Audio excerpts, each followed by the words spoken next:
Which reading do you want to cover first? The right to disrupt free speech on campus, it doesn't exist. So what do you guys think about that? Fighting words comes up big in that one. So now do we understand fighting words? It just sounds like an overview of what happened to me. It is. It's an overview of the history of the concept of fighting words. He's trying to destroy the idea that fighting words is a thing. Isn't he? Yeah. He references that the Supreme Court has changed their position on it over time, but they haven't actually overthrown the fighting words ruling.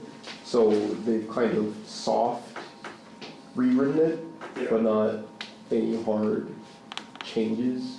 It's been ruled as a thing in 42, and then ruled as not working, even though the thing sounded like more of fighting words than the first thing.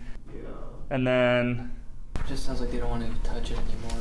Yeah. It sounds like, oops, we made a mistake, and when you're the Supreme Court, that looks bad. What do you guys think, then, about fighting words? Can you say that it is the same as shouting fire in a crowded theater? Or is there another argument for it? I mean, the entire fighting words section kind of seems like, oh, it's up to whatever they say. There's not really any defined criteria, really, and it changes all the time. It just kind of... It depends on the situation. Yeah, because the hard ruling says that this should happen, but then that doesn't happen. And it's like, it brings up what constitutes like real violence or whatever, right? It's like, oh, if I say I'm gonna shoot everybody in this room, haha, is that a real threat or a fake threat? That's not fighting words. Yeah, there's a difference between a threat and a fighting word. Yeah.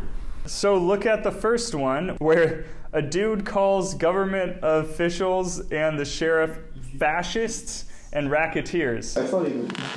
Is that fighting words? That sounds like slander. Or now it just sounds like anything, because anyone can call anyone a fascist now, right? It's just like, you're a fascist because you piss me off and disagree with what I believe, right? Both sides call each other fascists. It's like slander, kind of. Doesn't that have to be based off of like, I'm claiming this as a fact?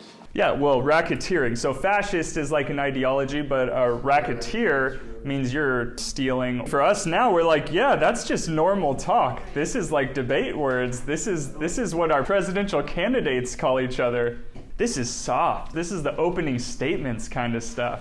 So for them to actually throw this guy in prison over it, it's kind of ridiculous. And see, now when we talk about fighting words, you kind of got to connect it to criteria, right? Very specific criteria. Anything has to have criteria. Otherwise, it's so subjective that it's up to anyone's opinion. Did you guys look at the shouting fire one? Flip to the second page of that one. So the top paragraph should start, the example of shouting fire. Down here, fourth line from the end, it says, the message shouting fire in a crowded theater is a message that is designed to force action without contemplation. The message fire is directed not to the mind and the conscience of the listener, but rather to his adrenaline and his feet. It is a stimulus to immediate action, not thoughtful for reflection. It is, as Justice Holmes recognized in his follow-up sentence, the function equivalent of uttering words that may have all the effect of force.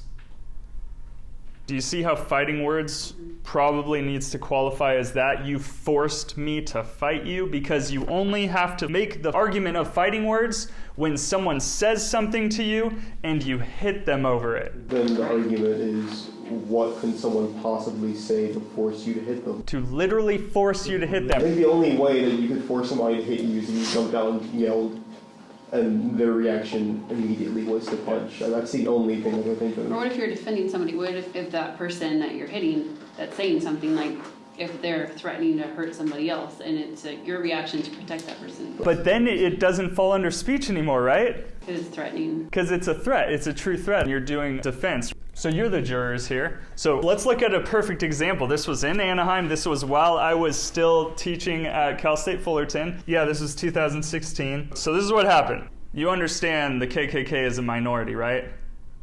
Now clap. Awesome. It's a great thing. It's a great thing. But they are a minority now, which is good. But there's quite a few members that live in Anaheim, happiest place on earth, right? and they said on social media that they were going to go to the park. So Antifa, before anyone really knew who Antifa was, they saw that on social media. They decided to meet them as protesters or counter-protesters. Wait, was the KKK protesting and now they're counter-protesting? So it gets kind of confusing here. But what happened was the KKK guys rolled up in their black SUVs, because of course they drive black SUVs. They pull out their American flags and they're like literally just getting out of their cars still, and they're met by these guys with 2x4s and bats, and they just beat the shit out of them, like wail into the KKK members. By the way, if you want to pick a fight with a KKK member, do you think they're the guy that always carried a pocket knife in high school? I feel like they are, like any of them. And all of them would be happy to fight you, right? I just kind of feel like they're those kind of people. I don't know. Have you ever met a KKK member? I mean, not that you know of. It's not like they carry their sheets with them. But do they do the sheets anymore? Now they're... Do they have it underneath their clothes like Spider-Man or Superman? Well, this guy's got like merit badges and crap on him, right? So it's like a black... It's kind of like a Boy Scout. Yeah, he's the KKK guy. This guy's Antifa. And what happened was they get into a brawl and people on both sides are injured, like pretty bad. This guy, like, of course he brings a flag, but of course the first thing you're gonna do is use the flag as a weapon.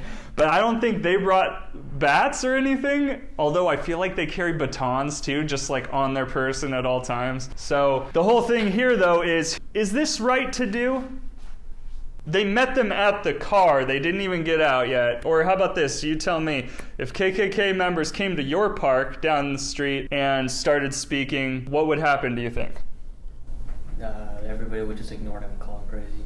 Yes, probably. There's enough information and understanding about this stuff nowadays that the only time they're making new members is in weird, like, 4chan chat rooms.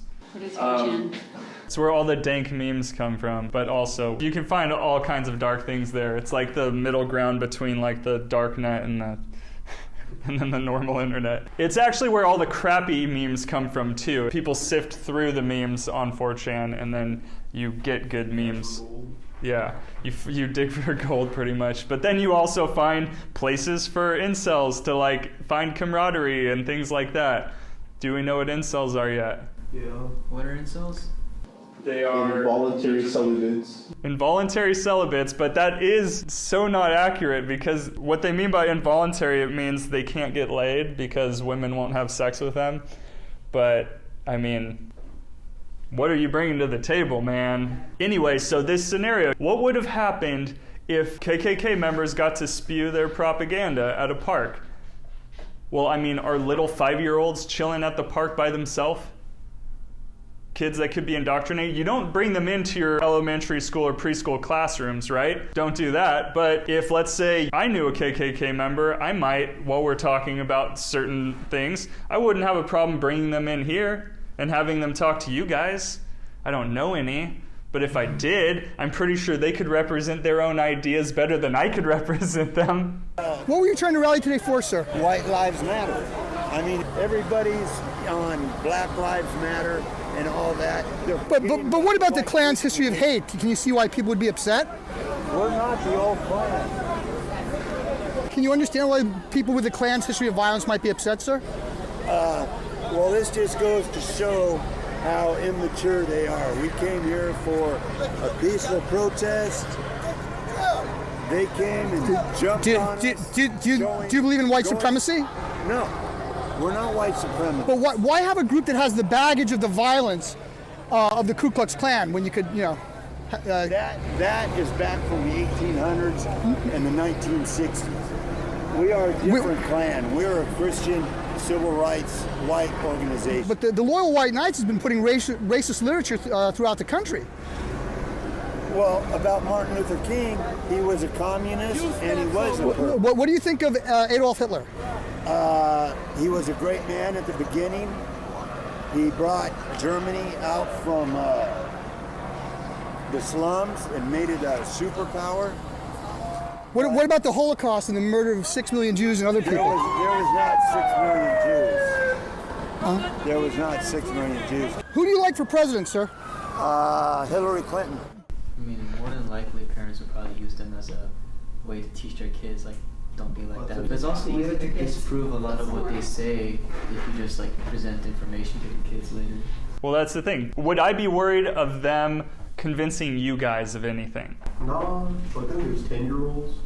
But if they're 10-year-olds, but are there 10-year-olds on the streets not accompanied by someone? At parks, yeah. Okay, that was me, and I would be too busy thinking about how I could hit them with my skateboard. Which is not okay either. That would be like this mindset. The Klansman with a skateboard with like 6 stickers on it comes over, does a kickflip in front of little kids, little 10-year-olds at the park, and then goes, "I hate black people. They should all die." Little kids are like, that sounds good to me. Well, they'd have to be a lot smoother, but that is a good point. So what would have been an effective way to do this? Because so far what they did is, do you know how powerful martyrdom is? By the way, this isn't really martyrdom, but there's still victims out of it. So these guys, both sides got arrested for aggravated assault, right? So I had a colleague, and she posted this. We were like friends on Facebook. Check this guy. This old guy's about to get clocked. He has no idea. Man, he's like wound up. He's running into it. Like you can tell that old man's getting punched right behind the temple, probably going to be laid out cold. And he's definitely breaking his hip when he goes down. So she posts this, and she's like, we need to stand in solidarity and help pay their medical expenses for doing this. So when I read this, I thought, okay, so these guys go to the park, the KKK people are going to speak, and they just beat the shit out of them. How do you get more people? You get people to feel sorry for you.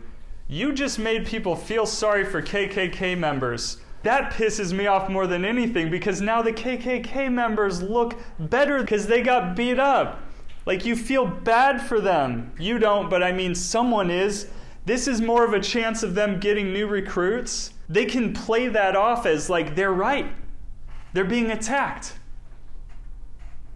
I just don't want them to be shown in anything close to good light at all. So when these people go and do that, why couldn't they go and hear what the KKK members said and then refute it, like on the spot? There's other ways to fight, right? Okay, you guys know who he is? Richard Spencer. He's the guy who was pretty much the face of the alt-right, him and Pepe. Trump, hail our people, hail victory! How can you say that? How can you say that and not be like, wait a minute? Oh, I guess because they know. They like the bad thing. Hitler was a hero to them, never mind. Of course you would say it. It's like me going, up and away, I'm Superman. You know how Hitler becomes a hero? You forget what he did. We forget the exact thing he did and we make a romantic cliche version of it that is propaganda. If you show what Hitler did with photography and map it out, there's no way that you could really, like you gotta believe some weird version of history, like Holocaust deniers. That's a thing. I think it's just that these dudes are raised different. Like their core ideals are so different from ours that they do know what happened. They go, that's badass. It's like back in the Wild West days, it was sick to go skin Indian heads or Native American scalps, right? Scalping Indians? Yeah. Where did scalping come from? From the Indians. Yeah, so the Native Americans, or indigenous peoples, first peoples, their tactic, and it's the same thing as like eating the heart of your enemy or something like that. It's like a show of dominance over them. Well, white people then went and did that back, I'm sure, and it's an eye for an eye kind of concept there.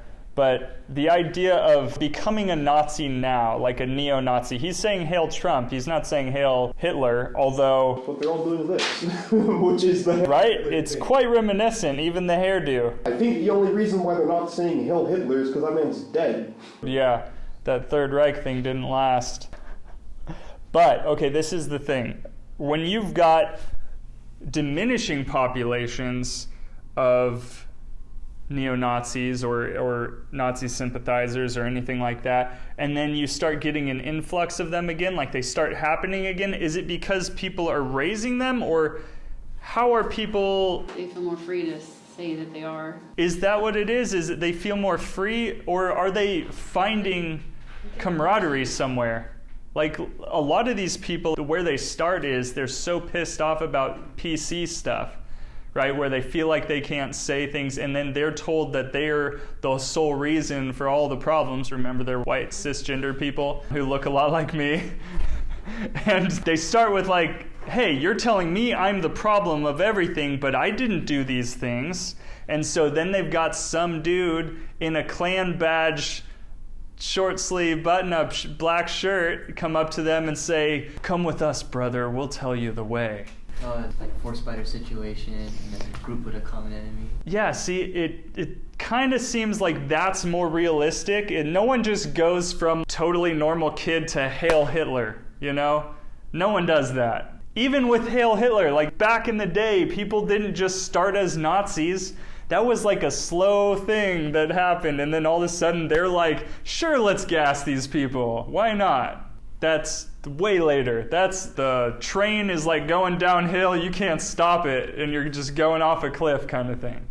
My best friend, for instance, he was like borderline racist when he was a kid growing up. Specifically because he went to like an all-black school. Because it was the only one or the closest one in the area, and his mom was like working there. Okay. And all the other kids were black but him, so they made fun of him for being like white looking. Yeah. He's half Hispanic. And they would like steal his Legos and his Beyblades when he would take it to school. So he ended up meeting black people, and so we became friends, right? And I can see how. Maybe that's what it is. Maybe it's just bad experiences with the wrong group of people. So this is a good point. We typically will have racist sentiments, especially towards the minorities that we live close to. This is definitely a thing. Pepe's become kind of a symbol. Yeah. Did you see that?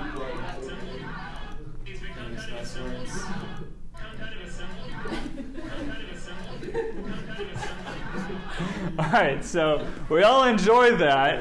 It is enjoyable. It's legally wrong, but... Right. This is where people get confused and they think they can punch... Okay, let's say he's gay. Back in the day, imagine he's outwardly speaking about gay rights and someone comes up and clocks him for being gay. Is that cool? It's not, but I feel like a big portion of what the entire like punch and Nazi thing is that their ideology stems from I am A, better than you because of my race, and B, you need to either leave where I reside or die, which is a threat. Your entire ideology is based off of a threat to me. So this gives us a better reason to punch. We gotta all agree on that. Not the same reason. One's ideology does not necessarily affect you and the other's does. So, all right, we feel good about punching him still. Follow-up question though, with that gay guy, imagine he's still that gay guy, you punch him in the face, are you gonna be able to knock the gay out of him? Are you going to be able to knock the Nazi out of him? Is that how you stop someone from being a Nazi? Yeah. You break their psyche, you just get the shit out of them. And they... Maybe if you can get them to forget who they are. Yeah. So that's the problem. You can't knock the Nazi out of someone just like you can't knock the gay out of someone. This is not a tactic that ever works. Although it might make you feel better inside, but it won't get your objective. You can't make them feel that enough to change and be like, you know what, you're right. It's like hitting a dog with a newspaper after it pees inside. You can't stop the dog from peeing, but you can stop it from peeing inside the house. You can train it to go outside. If I punch the Nazi in the face, he might not stop being a Nazi, but he'll know not to come back to this corner of the street again. Instead, he'll stay on the internet and terrorize people anonymously. More like get his hooks in until Hydra is firmly planted. So she's not all right. She is Antifa.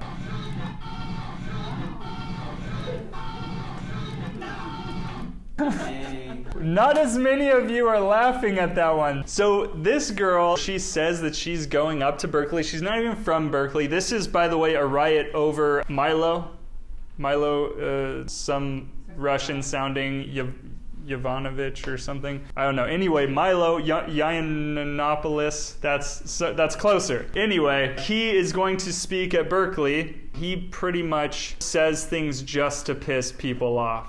And the Conservative Party loved him so much because he's gay and he's talking trash on gay people. And they're like, yeah, how are you going to mess with that? He's gay and he can do it. So it's kind of like they find a black guy who can talk trash on black people. Niggas are so lazy. Kanye comes out with the MAGA hat and they're just like, yes, Kanye, come and stand on the stage with us. The whole thing is she's going up to Berkeley to take some Nazi scalps.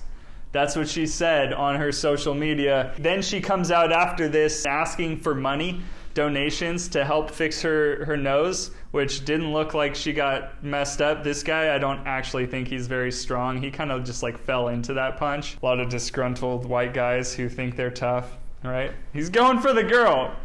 Anyway, she says, oh, I was just there protesting peacefully. So there's multiple camera angles. The cool thing now is that everyone's got their phone out. Even when they're punching, they've got like their phone out. They're trying to get stuff. And you can see some guy, there's like a 20-minute video. He goes over all the camera footage and you can see her. She's carrying an empty wine bottle around. Why would you be carrying an empty wine bottle around? She's straight up there to hurt people. That's the problem here with Antifa. People want to support them because they're punching Nazis and stuff. But honestly, what are you doing when it comes to free speech? And is this the way to deal with it? Are you saying that some speech we should say this cannot stay, but then where's it going to go? So what do you guys think? Is it right or wrong? I mean, legally wrong, yeah.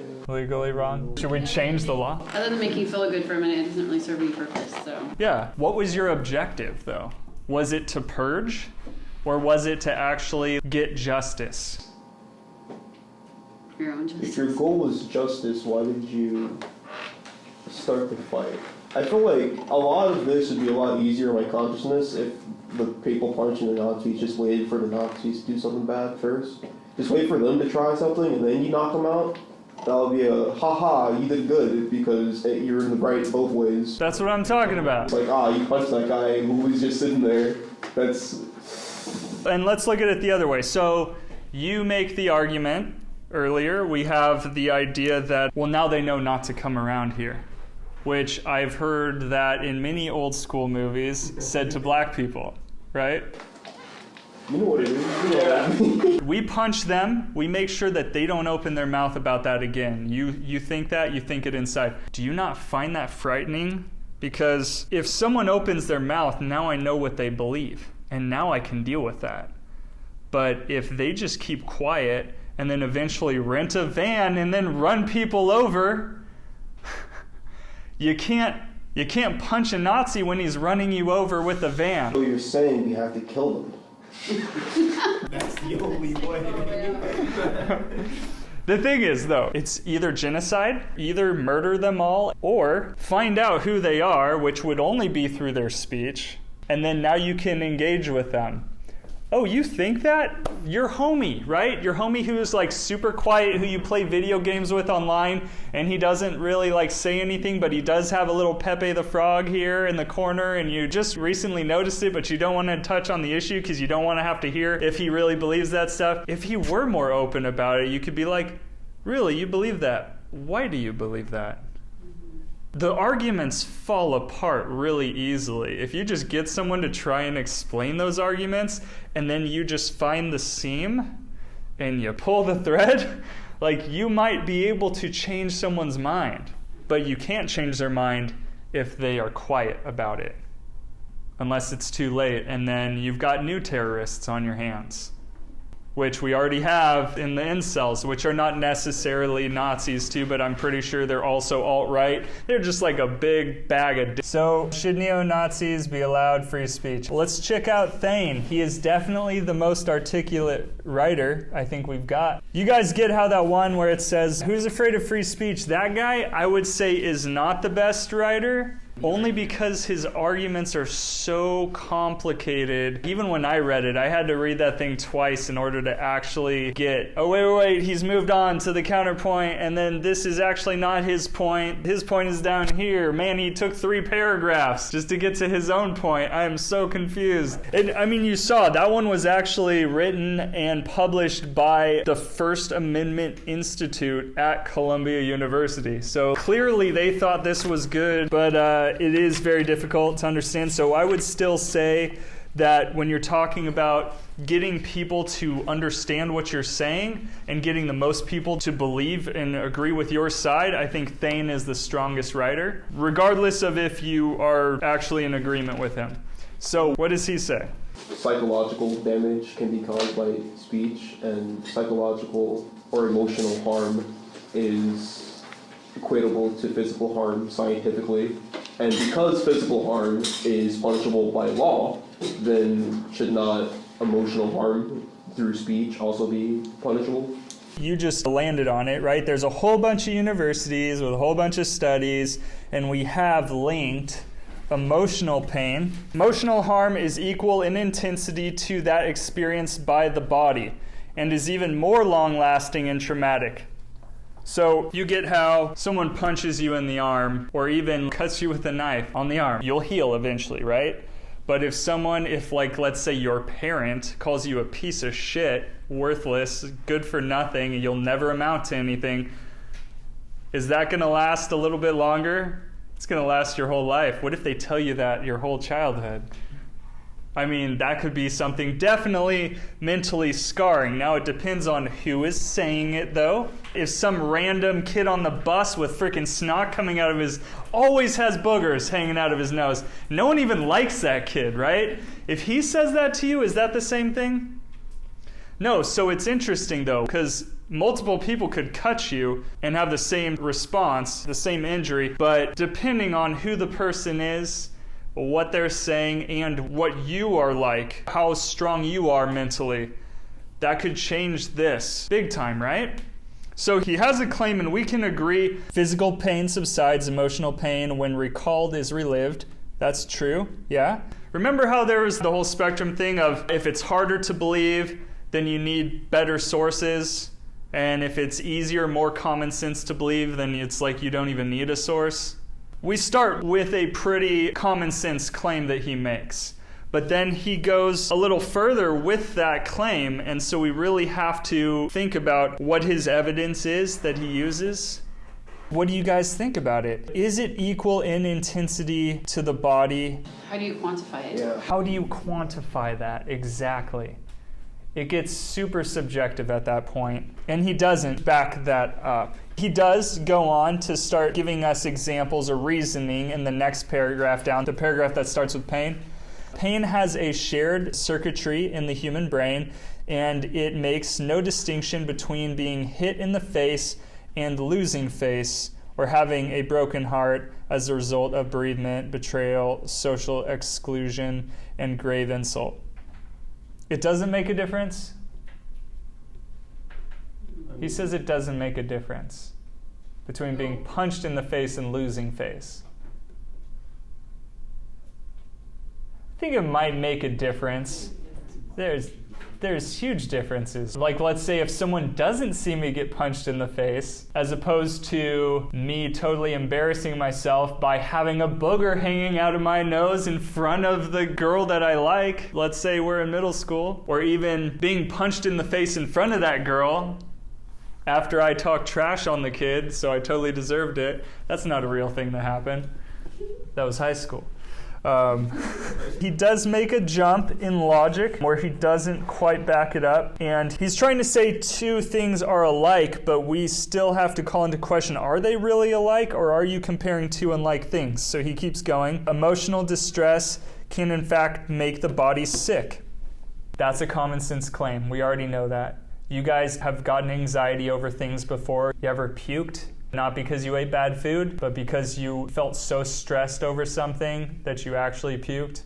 Nervous? Yeah, nervous, right? You can physically make yourself sick. That's totally true. We don't need a source for that. Great job, Thane. But then he says, Indeed, research has shown that pain relief medication can work equally well for both physical and emotional injury.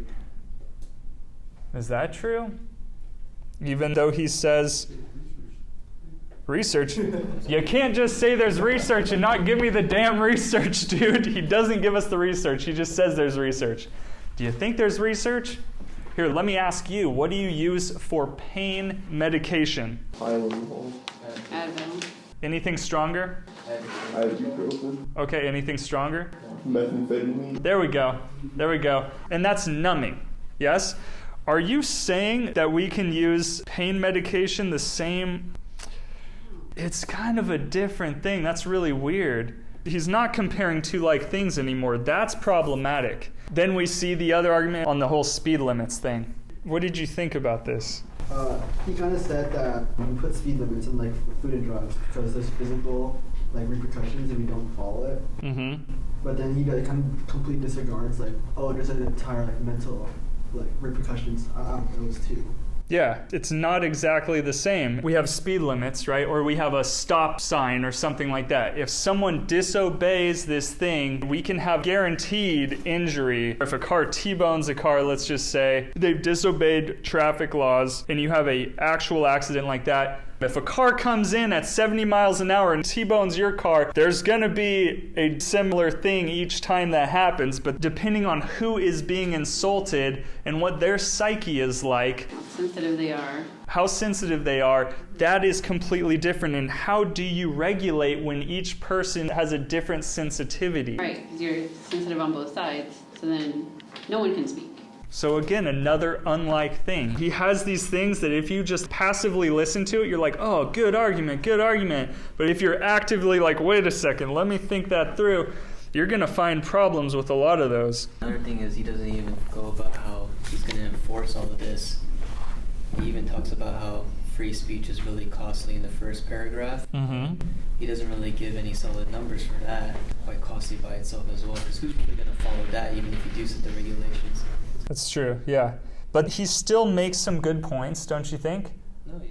Like what about, especially towards the end, he's getting points that are really going to pull pathos on you and make you fully get on board, at least for what he's saying right there. What was that thing? There's a difference between trying to persuade and trying to injure. One can object the gaze in the military without ruining the one moment a father has to bury his son. You're like, yeah, what the heck? Definitely true. There's a difference between that. There's also a difference between opposing affirmative action and burning a cross, right? But then also, when you're thinking about this, there's a clear difference with speech.